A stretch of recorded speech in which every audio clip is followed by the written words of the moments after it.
bit late in the game to be making masks, but I still want to do it, and in fact I need to do it. My boyfriend's work just got a whole bunch messier, and he's going through masks a lot faster now, and he needs them more. So I'm planning on making a bunch of different ones in different styles.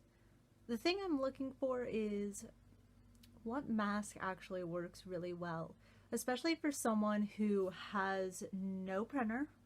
I have no way of getting the patterns, so I'm going to be drawing them out.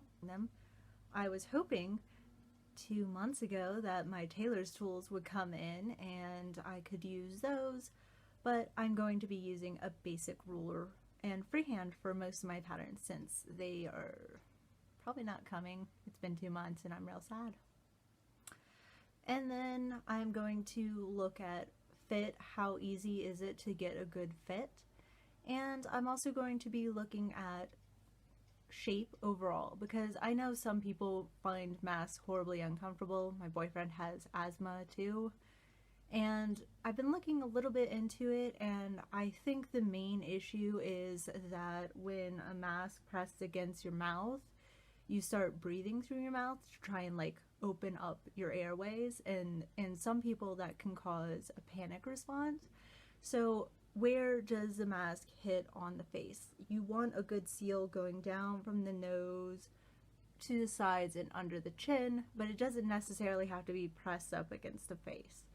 So I'm going to be looking at that too and see what one I personally like best and which one he likes best, and how easy was it to achieve that. I'm starting with the 3D mask. It's this one you're going to be seeing me make here soon. Hint, this first one is a little small. Let's see. And I'm going to be making a second one for you to see what a bigger size would look like. And yeah, let's get started.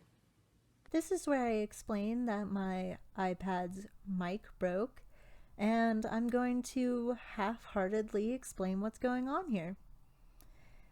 Right now I am filling in the measurements that I use. That 8 inches straight across is roughly what I measured a good across the face measurement would be. Then I did 5 inches going top to bottom. Hint, that's not going to be enough. Then I added 2 inches on the side. Those aren't horrible measurements, but they're definitely need to be adjusted.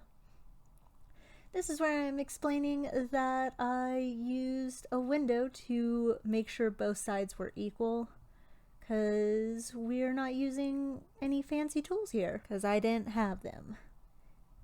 And we're just cutting out the pattern and tracing it on 2 layers minimum of fabric.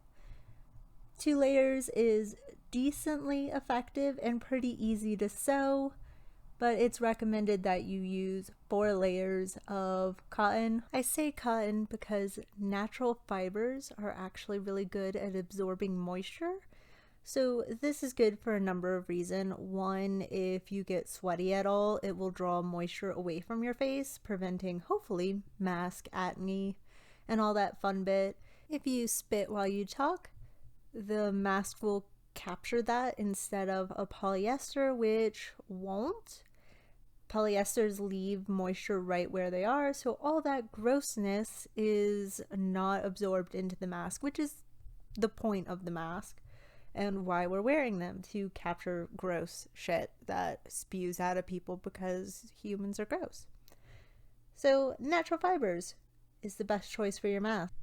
Then you just cut this shit out. That's all we're gonna do for a bit. Why didn't I fast forward this clip while I was editing? I'm gonna do that.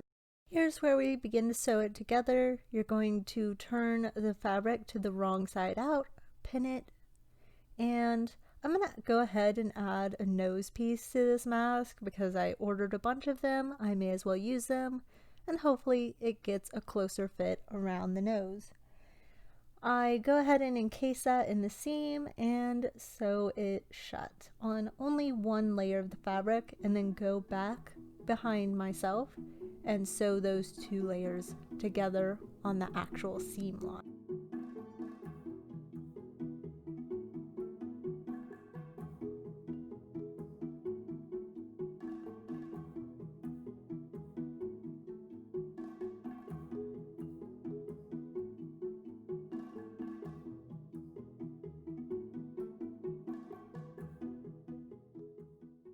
Then you want to sew on the angles at the seam line. You don't want to close the side of the mask so you can turn it inside out.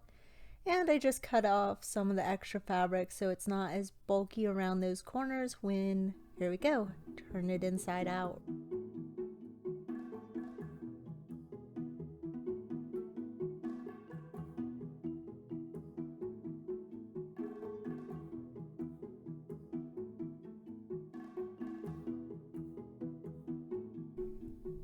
Iron and then stitch down the folds you make here.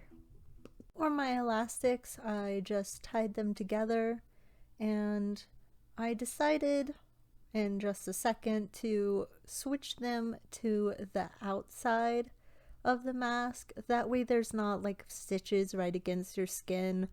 Most of the examples of this mask that I saw had the actual seam on the inside of the mask, but I don't see the point. It does the same job on the outside, and then you have smoother fabric against your face, which seems like it would be more comfortable. So I made that choice. Here I am just fell stitching the side. You can whip stitch it, you can do a running stitch, whatever works for you. I just like this. I think it's easier to do. And then to make the 3D aspect of the mask, you need to fold your little flappies and sew them together. That way the sides are fleshed against your face, like in this picture, and it creates that dimension around the face and chin. This one is not quite the size I want, but I did a second one, adding an inch to the middle, and it fits better. Still needs work though. Like, subscribe, comment. I'll be making another one of these, so stick around.